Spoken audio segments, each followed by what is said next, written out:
The purpose of our work session is kind of the 2016 year in review. In the past, we've done this over a series of meetings and tried to solidify that down to maybe one meeting. And if there are additional questions, we can always bring back information, but we've tried to solidify that. I would like to thank all those that are here, primarily from the fire department.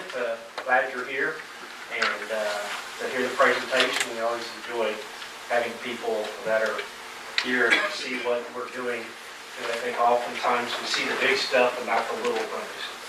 You want to go ahead and hit the next one? So I've broken my part of the presentation down. So the way we're going to do this is I'm going to kind of do an overview. And if we want to get down deeper in generally police and fire, those are the two areas where we generally spend a lot of time. Obviously, that's a good portion of the budget and people and things that we do.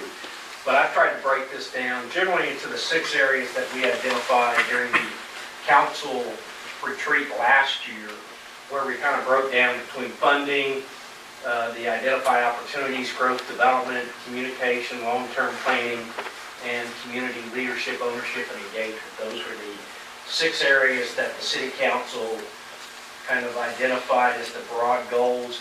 And then under those, we have been working on specific projects and specific items. If you'll go to the next one. So we will start with funding. Numbers are, money is always an area that we spend a lot of time on. But, you know, first and foremost, we want to focus on a stable, realistic financial system. One of the areas that we haven't gotten to that we continue to work towards is more of a multi-year financial plan, and that is one of the things kind of in the works. Sometimes it gets interrupted by all the day-to-day stuff, but that's still a goal. But I would like to note that we did end the year at about $934,000. Now that's unaudited. There will be some reductions in that because there's still bills that come in this time of year. They get paid and get applied to the prior year's books before we close them out and do the audit. But I would say we will be generally in that range, which is better than we had anticipated, but it's about right on mark of our goal of being in that 15 to 20% range for that. I don't know if that's I've got 2 messages. They're both on their way, so running over that. The second thing that I want to note is the bond rating. We maintain a AA- bond rating. Just for reference, the highest bond rating you can get is AAA. So we are in very good standing. In comparison, we meet up with our neighbors, both Bonner Springs and Kansas City, and I would say a number of other larger, well-run communities. Typically, the AA bond rating only represents about 15% of all communities nationwide and get that bond rating. If you remember, not even 5 years ago, we issued unrated bonds. And what's important about this is twofold. Number one, it reduces the cost when we do have to borrow money. And since we are kind of in that growth area, knowing we have a AA- bond rating is good. And 2, it's a good tool to judge how we're doing financially in our financial management systems with other communities and businesses across the country. So we should be very pleased that we have the AA-. That was an upgrade. If you remember, our first bond rating, I believe, was a A, maybe an A+ stable, and this one, then we got the upgrade in our last bond issuance. You'll remember in 2014, I believe it was, we passed the special sales tax that goes for fire, streets, and parks. Most of the money has been spent in fire and streets. As you know, we've been able to acquire 2 new fire pieces of apparatus and several other pieces of equipment to support that. In streets, we did quite a bit of paving 2 years ago. Last year was not a great year, changeover, public works, etc. But we do have a number of streets slated for this year that will come out of there. improvements, mainly to the fields at the park, as well as the futsal court, our portion of the futsal court. And then we'll continue to look at commercial development and how those feed into the overall financial picture for the city. I think in the past I've stated we need to diversify, especially towards sales tax generated businesses. We have a pretty high reliance on our industrial park. It's been a very positive growth, but as we saw last year, $3.5 million of new assessed value came on the rolls. Immediately, 2.5 came off the rolls once they came off of their abatements and IRBs. They went to the state and said, we think we're overvalued. I think we would challenge some of those overvalues, especially when the value got set lower than the building permit was the actual cost of building the building. So anyways, we'll continue to work on how we have that development mix. Next item. I think one of the areas here that we have done is to try to engage the public more. I think we still need to work on how we develop leaders in the community, and those aren't necessarily elected officials, but as you know, we're looking for people to serve on boards, commissions, and be active in our festivals, et cetera, and so forth. Sometimes that's difficult, or volunteers with our fire department, or any number of things. But out of a number of those, we did transition to the curbside recycling and single stream service. As you recall, we did a pilot program, and as a result of that pilot program, there was overwhelming support to go to this. I think overall it's been very positive on both the single stream and recycling. There's always a hiccup here and there, and we had a few of those, but I think we've got those resolved.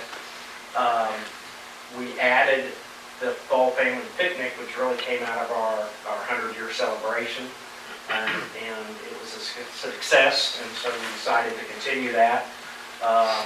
And as always, our citywide cleanup when we have the dumpsters down here, and you all offer to come down and volunteer and give back to the community.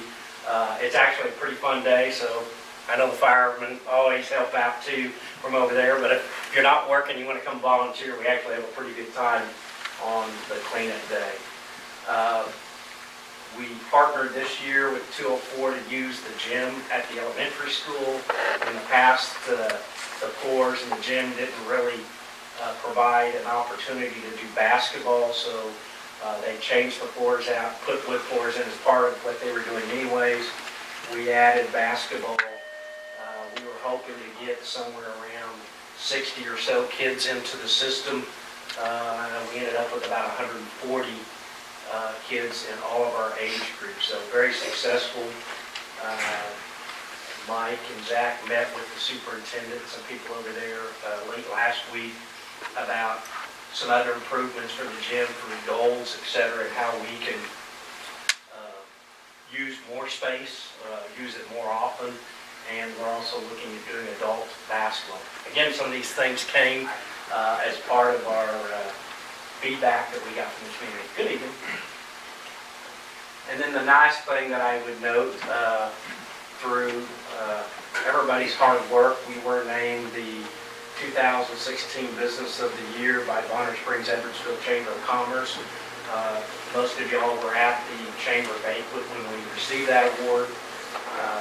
We are actively involved with our Chamber of Commerce, and we intend to continue to be actively involved, and we can only do that with your support.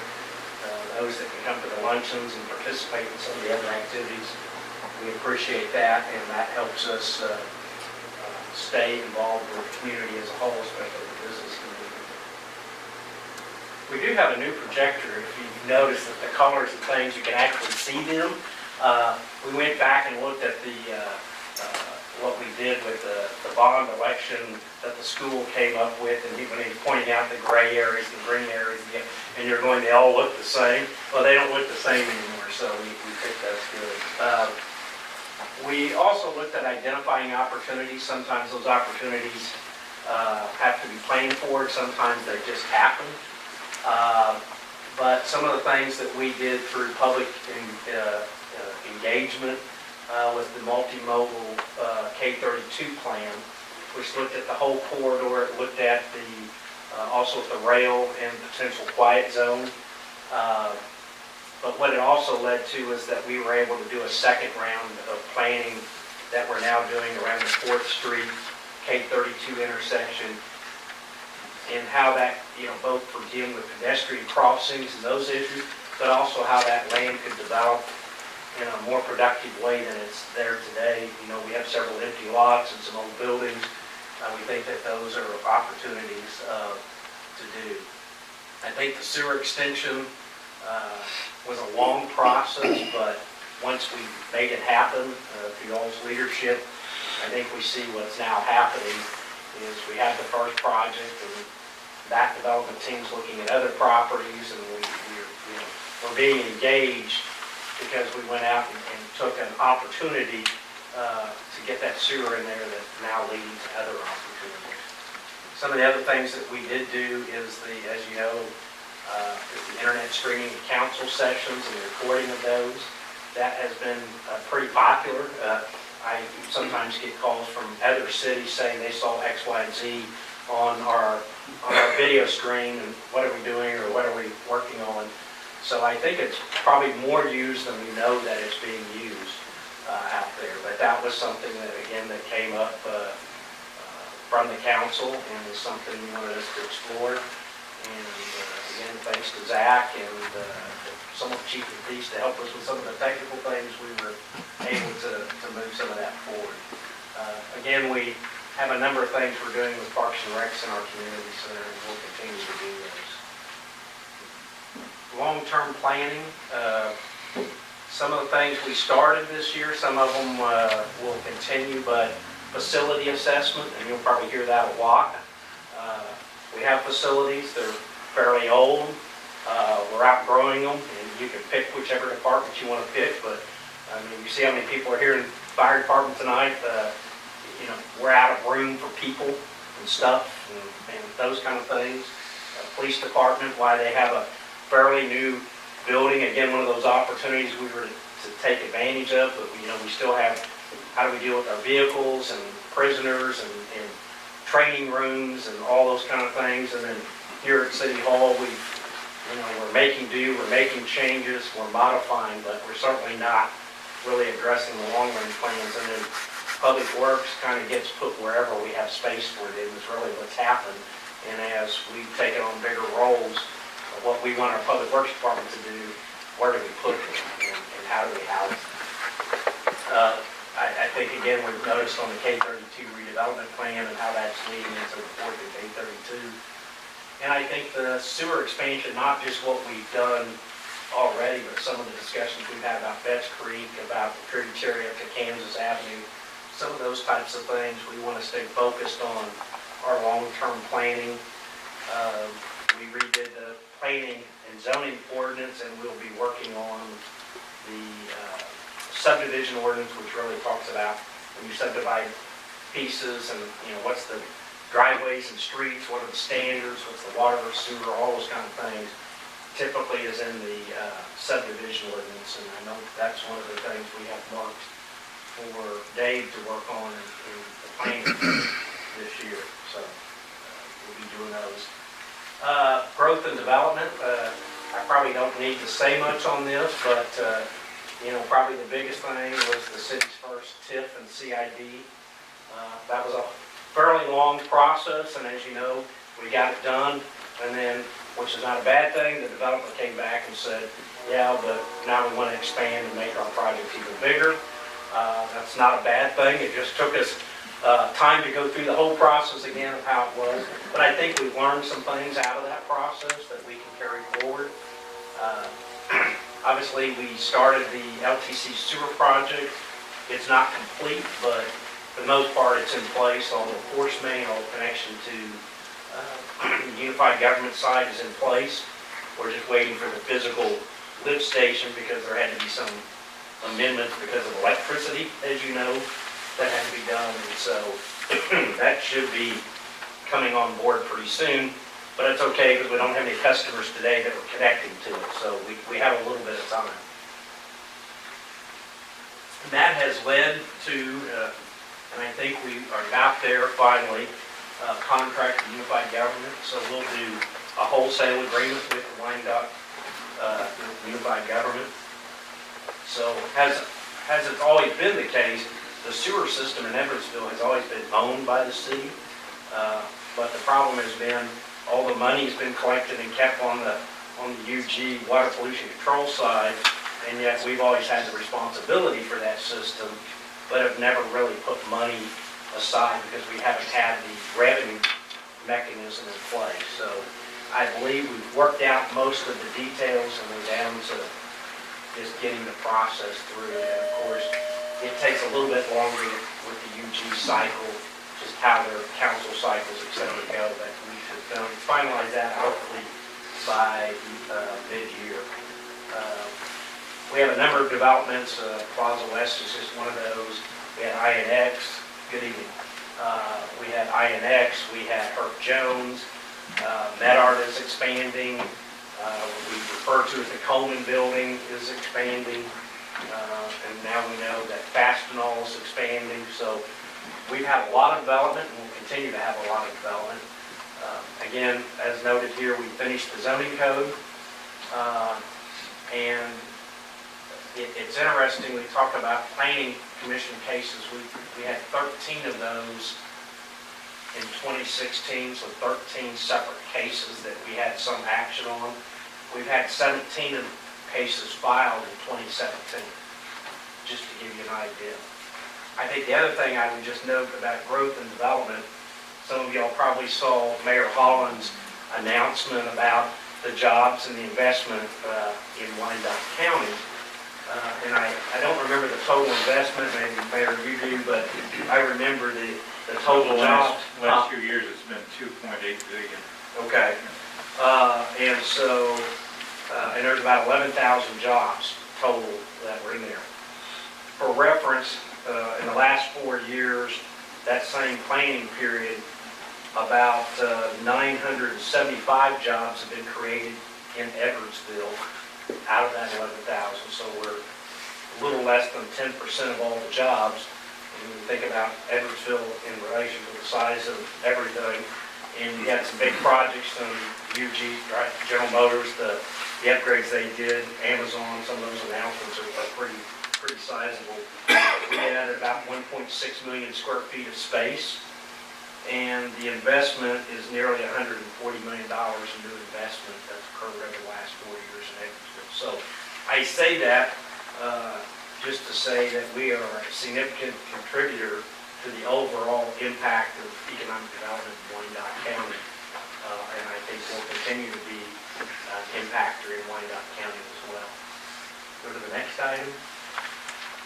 Communications, you know, this was again one of the priorities. We spent a lot of time talking about how we can get the message out, and especially with the loss of the newspaper. Again, as we talked about earlier, we have now the YouTube feed of council meetings. We did the Hot Shot newsletter, which has been very active. I don't know, Zach, what's our number now? 450 people that are receiving that Hot Shot newsletter. I think that's very favorable, and we get a lot of comments about people read something in there, saw something in there, etc. We're using more social media across all our departments, the fire department, the police department, the city as a whole, so we're trying to use those.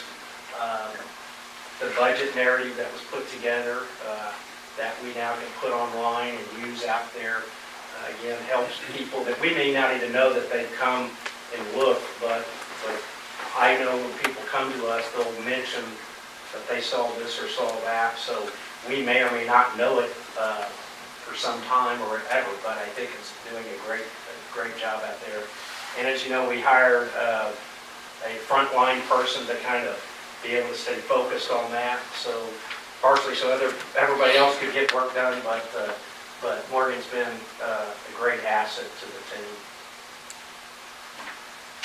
So I'm going to cover our departments briefly, both the police chief and the fire chief here that can dwell down into this deeper.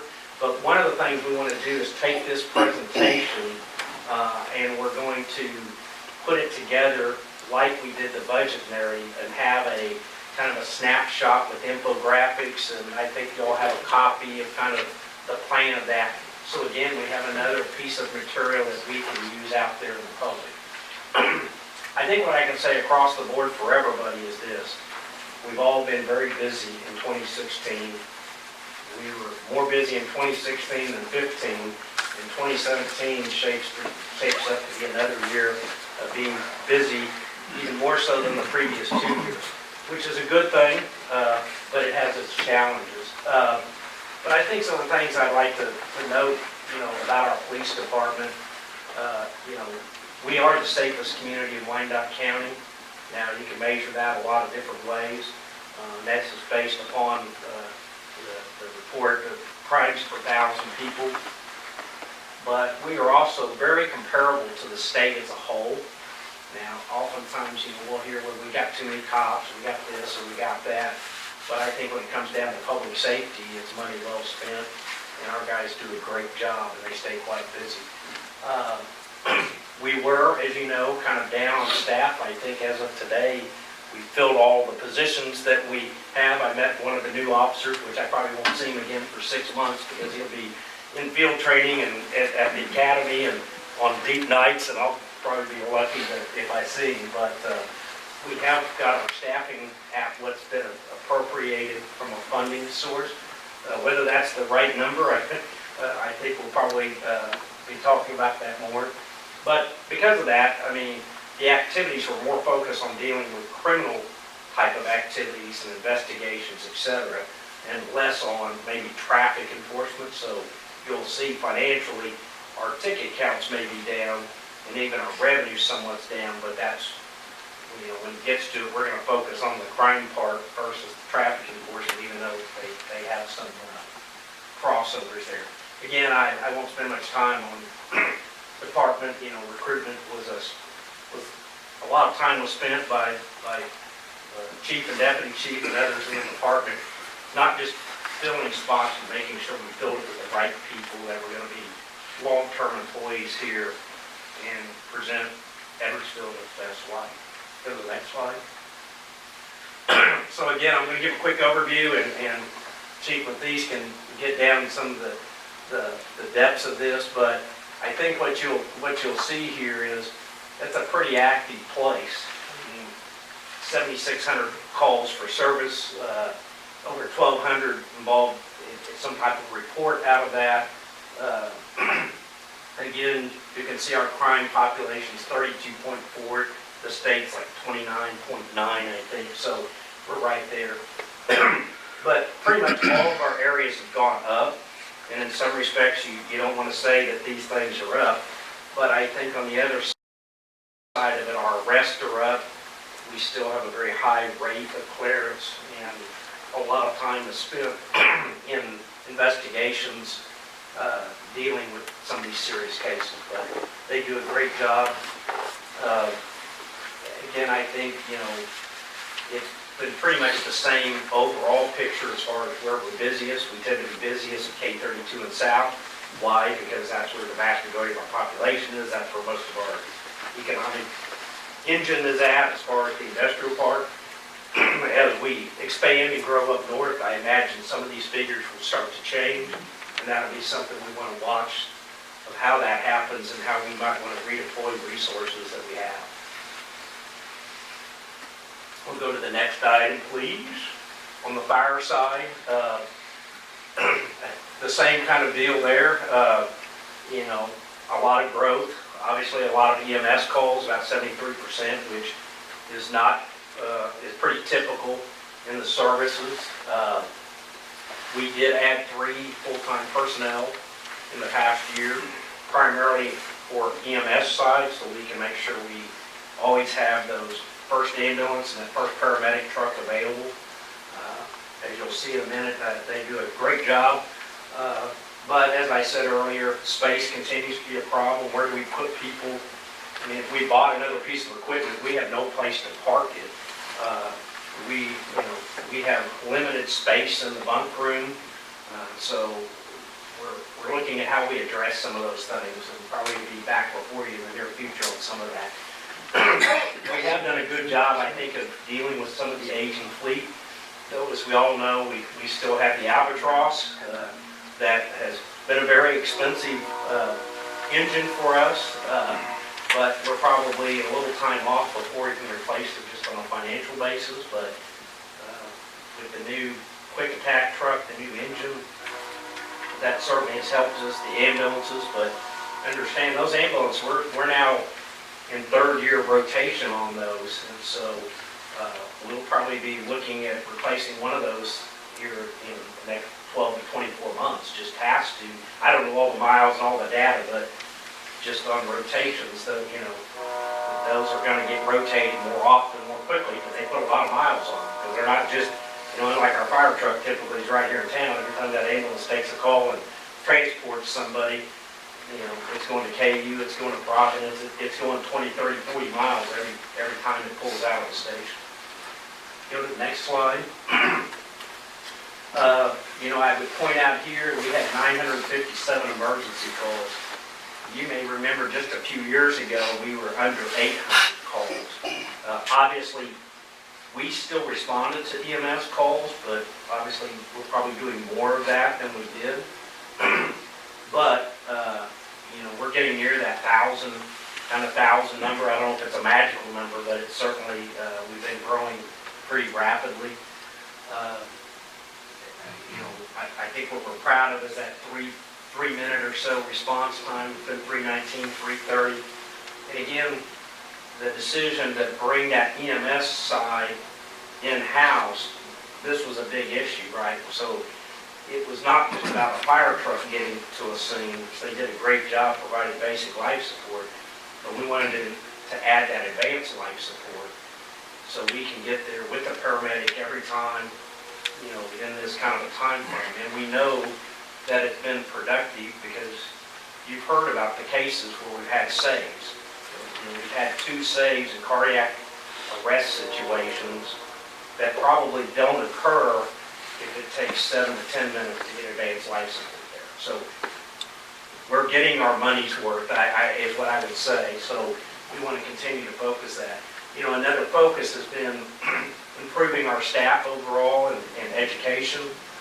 As you know, we have 2 people that are in the executive fire officer program, but you can also see they put a lot of training hours in. Both EMS side, which we spent a lot of time on the EMS side, but we may have not spent enough time on the fire side, but I think Chief Whittam has done a great job of expanding that, and Mr. Burr on the EMS side, and we're very happy to see that he got named as the EMS Administrator of the Year this past year, and the Mayor and I were fortunate to be able to go down and be a part of that. Next item. So now we get to the stuff that, everybody likes the police and fire stuff, so I will get down to the other stuff, but we're very fortunate to have our new Public Works Director. She's not here tonight because she is on the spring training with her children, which had been raised before she came on the job. She has brought a wealth of knowledge to us on just everyday kind of things. Why are we doing this? Why are we doing that? Probably, starting to get tired of asking questions, and I go, I don't know. It's the old, we've done it that way, probably not the right way, but we need somebody to give us some advice. So she's done a great job there. And we'll talk a little bit more about code, but, why we have more to do, we did over 100 code violation inspections in 2016, and I'm assuming we'll have even more. That ranges from grass to unsafe buildings, so it's across the gamut. Obviously, the big road project was the Kansas Avenue project, and now the extension of that. And then on the park side, 800 kids in our recreation program. And quite honestly, I'm not sure if we have 800 kids that live in the city, but we have a lot of kids and a lot of parents that really enjoy our program. I run into people in different places that have kids that have been in this program or, going to be in this program. I know Mayor Holland's kids were in our program at one point. Mr. Bach, the county administrator, had kids in this program. I'm sure probably some of y'all have kids in our programs every time. So it's been very, very active. And then again, the new stuff we're doing in basketball, and the futsal courts, we're still kind of working on the programming. That's supposed to be by Sporting KC, so we'll have to work on that this year and see how we incorporate that into the overall process. So that's kind of the overall presentation. If there's specific questions on this, I can try to answer those, or if you'd like to hear a little more in-depth from both police and fire chiefs, they are here, and we have kind of a separate presentation that they can go into some more depth on the numbers that we go into. So I think we have time for that. Any questions at this point? And we can. No? Of the 671 EMS calls, Yes. how many transports came out of that, do you know? 68% of them are transport, so just approximately a little bit over 500 of the calls. Thanks. And they do have, so we may not transport, but there are certain cases where they may treat and not transport, but those would be billable events, but not necessarily a transport. Mark, you want to highlight your department? Yeah.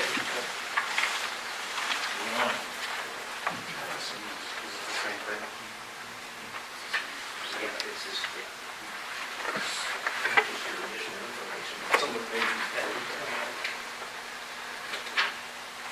maybe to pull it up. I thought Mr. Webb did a good overview. We had our busiest year in history in 2015, and we exceeded that in 2016 with 25% less staffing in 2016.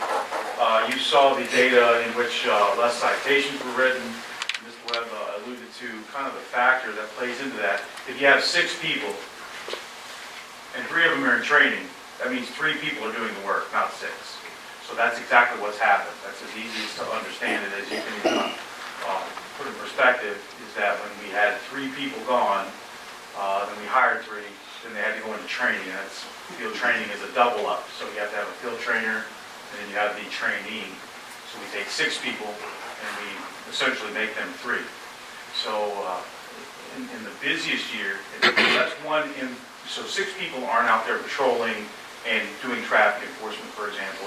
In addition to that, we had these folks in training and those 3 trainers doing the work as well, but they also answered more calls for service than in our history, and we had higher rate of criminal activity. In other words, we had more incident reports that needed to be written and more arrests made, thus taking a lot more of our time for each individual officer, so less time to be out on patrol. And again, we're not so much the traffic enforcement or citation oriented, it's just part of our job as we're out there being proactive. And so before you saw that where we could be a lot more proactive, we had more people doing the work, and we had less of that kind of more serious incident and offenses that we had to write reports on. So that's what kind of impacted us in 2016. Some of our cases of notoriety included our, which was originally deemed a homicide in the mobile home community, as well as a forced or an armed robbery of violence that happened on North Edwardsville Drive. So we had those couple of things that cost us probably, in addition to about 120 hours of just investigation time. And you saw the statistics before that we still maintain that about 74% clearance rate cleared by arrest. 484 plus cases are addressed by our detectives every year, and those are only two individuals are assigned to that. The crime rate is the most important kind of indicator of where we are, because you can compare yourself throughout the metro area to other communities and to the state. Now, I want to point out that the state and the Wyandotte County statistics comes from 2015. It wasn't available yet for publishing through the state of Kansas, and that's where I get the official number. I'm not sure if that's my phone. But the crimes are the more serious crimes. We're talking about person crimes, felony property crimes, sex crimes, arson, and motor vehicle theft are typically that go into that factor that's actually evaluated at the state level and the federal level. So that's where that data comes from particularly. Case clearance, again, we're, I said 484, but it's 424, I'm sorry. And we investigated in the detective unit, they had 478. Now, I want to point out that statistically, we measured 4 years, starting in 2013 forward. Because one thing we did, as we mentioned in previous presentations, we had a skew in our district reporting. Our district number 1, which is everything south of K32 except the mobile home community, and included K32 and some of the highways and things, was really skewed. So we had this great big number, and the other districts, the other 3 districts were somewhat balanced. So we presented that a challenge in the previous discussions that we wanted to add district number 5. And district number 5 became all of the highway, Caw Drive, K32, 435, anything to deal with us on the I-70 corridor. So we split that out, and what we found is, I don't know if you can go back to that, find that.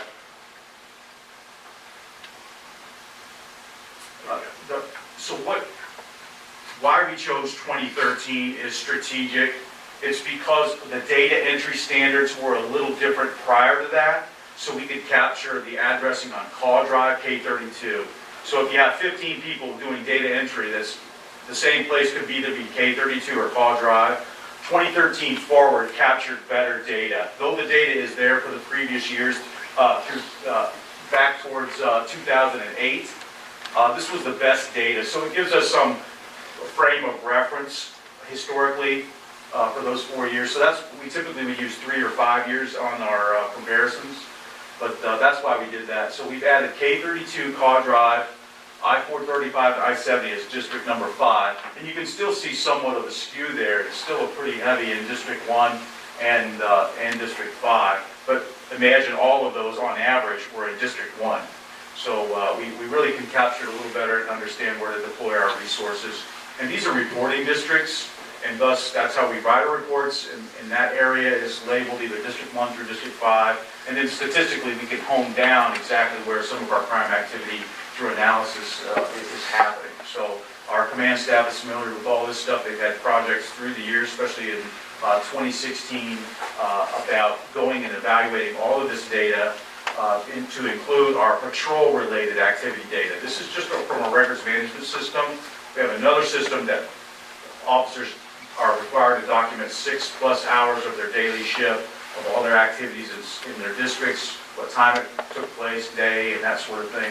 And we can grab a number of analytic information from those databases as well. We can use those. So our command staff, sergeants, lieutenant, and captain have all been involved with that stuff. So they have an idea of how to daily deploy or monthly deploy. We can tell you where our activities are by year, month, day, time, shift, that sort of thing. We have all that data available at our fingertips. So we talked about citations, but in essentially where we're at is we had a very busy year. We continue to trend upwards over this 4-year period. We saw some significant increases. The only thing we saw in that decrease, which we explained away, which is in citations. But we're still holding our own through that 4-year time frame.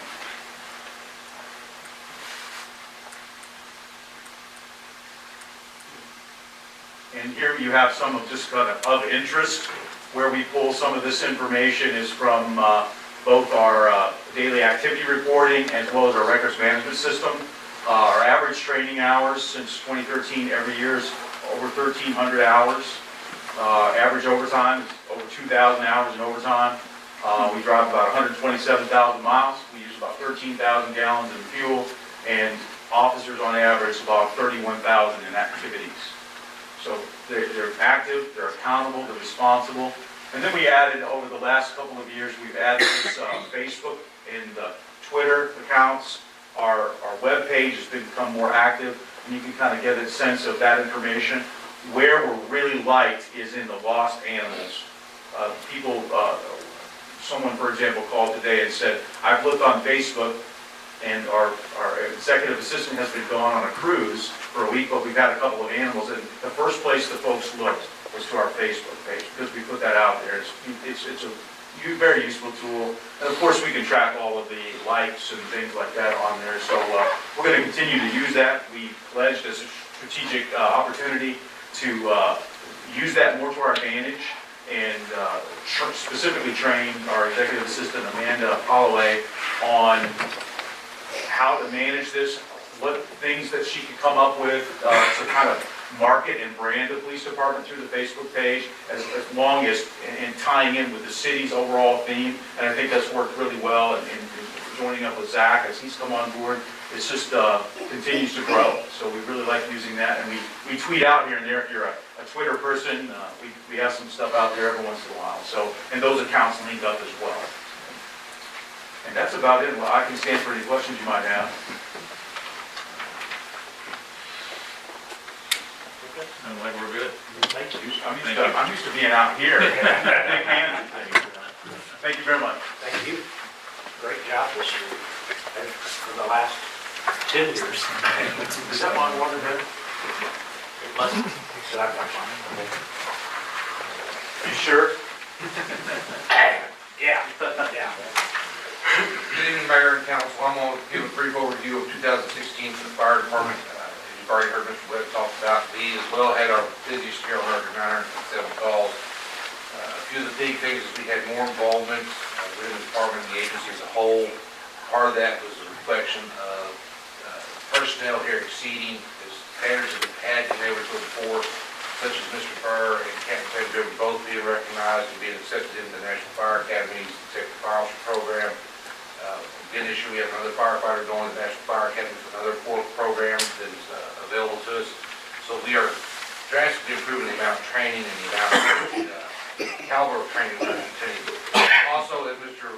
Webb has identified, we've already added on 3 additional personnel. All of them were cross-trained in fire and EMS both. Mr. Water, Mr. Million, and Mr. Palmer. 2 of the 3 were previous volunteers that we had within the agency that spent some time. So we do have the tendency that we uptick our own personnel into full-time positions. One of the big accomplishments we had this year was we picked up more of the community-based first aid and hands-only CPR training program. We offered it at the fall picnic. We've had several calls at the station for classes to be sponsored for personnel that are looking for CPR first aid because they're foster parents or their grandparents who run daycare operations. That's going to be another target point we're going to identify and continue on in the future of our community risk reduction, especially the CPR and first aid application.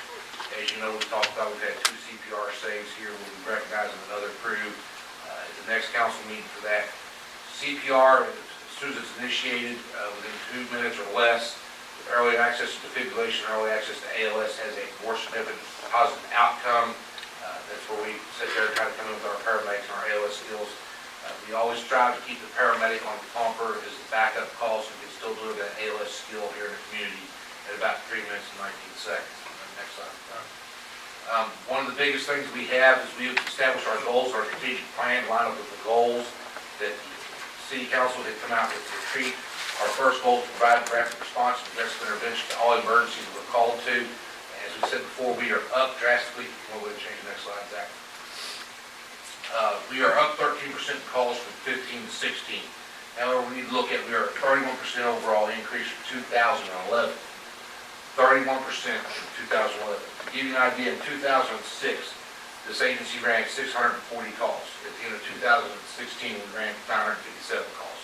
We've always ran a component of EMS in there. However, because we were doing a transport service, we did expect to see some sort of an elevation point in the amount of calls we made. We also projected last year we'd have about a 2% increase, and we come through with an 8% increase in overall EMS-related incidents and a 13% increase in fire-related calls.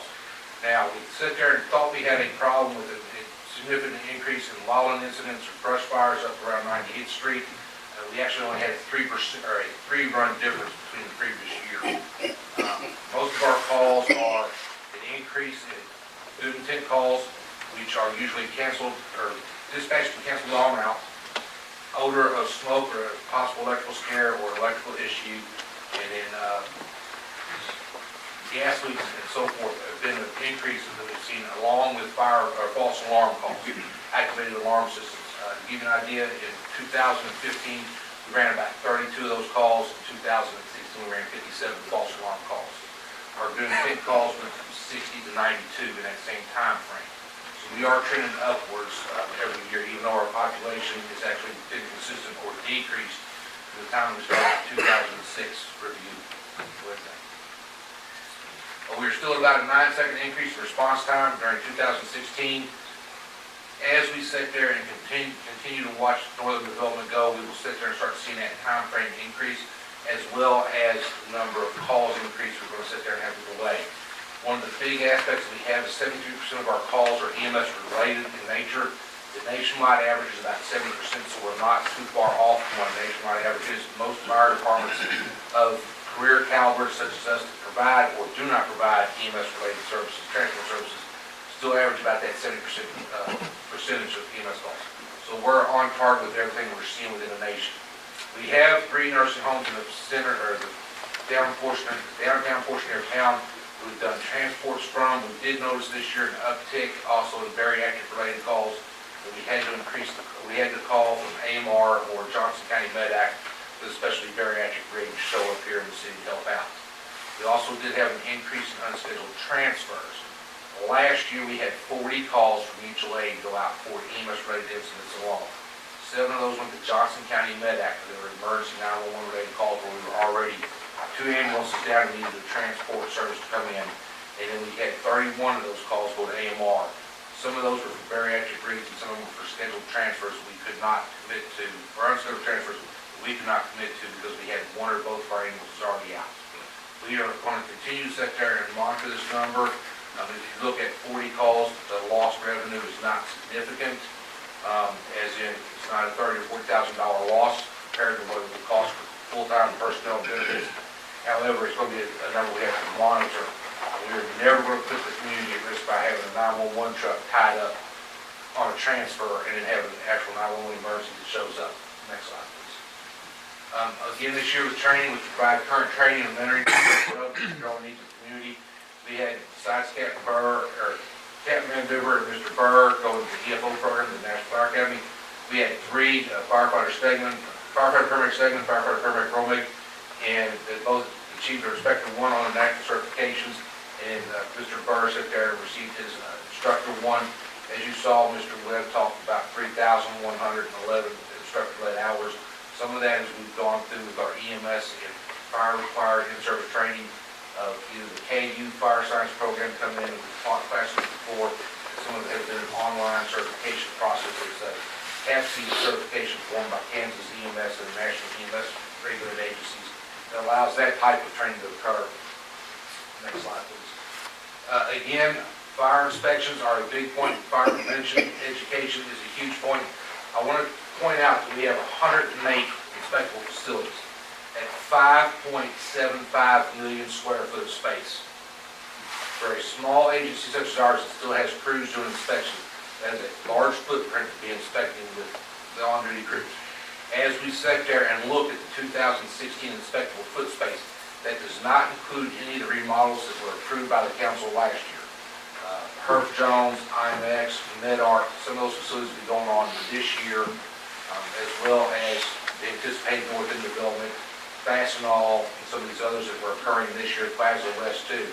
We will very easily exceed the 6 million square foot point sometime in 2017. One point of concern that we're going to have is this is tying up crews to where we go out to schedule an inspection and either have to cancel the inspection because we're on call or go back 3 or 4 times. We are going to be able to break the point where we need to seriously look at when we sit there and pull that off the crews or the crews assistant, other full-time potential inspector, as well as most of the times with claims reviews and reviews such as firearm detection systems, sprinkler systems, and acceptance tests are done by me. We're going to see a lot of that increase with these expansions that have been going on. We did install 42 smoke detectors this year as part of the program, continuing on from the American Red Cross that we started in 15. And then we conducted fire safety training for all the daycares and reached out to 250 kids at Edwardsville Elementary School. That was predominantly done by Captain Van Duver and A Shift. We sit there and still have the concern about department apparatus facilities. As everybody's talked about before, we have a facility problem. We cannot grow any further with it, as well as the unit known as 620 or the Albatross. Since its inception in 2005 and 2006 when it was delivered, we have spent about $75,000 on that apparatus. One big concern we have is a community as a whole, we allow for, or we have developers come in that want to exceed the standard roof line requirements of 45 feet, and we allow that exemption to them. Our largest ground ladder is 24 feet in length, so you have to sit there and consider that there's a lot of things that we cannot get the roof to. That we do call mutual aid from either Farmer Springs or Kansas City, Kansas for an aerial device. As we look at the continued growth, we're going to look at one of those large-scale purchases for the community, as well as replacing that other engine that's behind. We did increase with multi-purpose apparatus, and the engine 620 we purchased in 2015. But like I said, right now, we've done a lot of remodel and painting in the city fire station over there. We've remodeled the kitchen, and we had Captain Van River's crew and A-Shift help paint some of the expansion and remodel in the backside of the city hall here. Next slide. And like I said, that was covering up anything there. It should be going on to the next one. Right now, we are still facing a recruitment problem with volunteers. We do have a large number of volunteers that apply to come in. They'll do a couple months, they'll do a couple years, and then they move on because they're looking for a career in this service. So we are continually sitting there taking in volunteer applications. The problem is we are still at 4,400 people or less. So a lot of our population is over the age of 50 or 55 that are not volunteering. And a lot of our volunteers that do come on board with us do not even reside in the city of Edwardsville. They are younger men and women that are looking at or pursuing a associate's degree in fire science or an EMS service career. They are recommended by fire chiefs around in other counties as well as this county to get some experience, and this is where we have them at. We have right now on the average of 1.14 firefighters per 1,000 citizens. So if we do the math, it works out about 6.75 firefighters are needed per shift. We are only at 5 with the addition. Our biggest number of calls are EMS, and all of our personnel are cross-trained. So I identified and looked at in the future needs, we're going to sit there and have that 7 personnel on duty, and if not more. When we look at the comparison to ourselves and other communities, we're at 1.14. The recommendation for the Midwest communities of our size is 1.35. Now, we are on par slightly with everybody else around in some of the metro areas at the 1.35 number. However, there are some agencies that are well exceeding that number. So we will be looking at, as the runs continue to increase, calls continue to increase, we're going to have to increase personnel as it goes on. Any questions we can finish up with here? We're good, thank you very much. Well, Mayor, I just would just close with one, saying thank you to the city council. We're not able to do what we do every day without your support and the things that we have been able to do in this past year and last several years, whether it's been the equipment from the fire department, the police department, road work, and the new things we have in our parks and public works. We really can't do that without your support, without the community support. So we thank you for that. We will keep up the good work. I have no doubt we have a very talented team of employees here at the city, and we will keep doing our best to serve this community and the citizens that live here. Mike, I'd like to make a comment if I could, and we have a big audience here tonight, and I appreciate it. As a citizen, I appreciate the work that all of you do for the community. The firefighters being here really means something to us. The fire department has really progressed in the last several years, and I'm very proud of it as a citizen of Edwardsville. Police department, likewise. I don't want to take away from anybody. And as a councilman, I'm sure that we would all agree that we will continue to try and support you however we can with equipment and any of the assets that you need to perform your duties. So, as from me personally, thank you very much. Okay, we're going to take about a 5-minute break before we start the council meeting. It's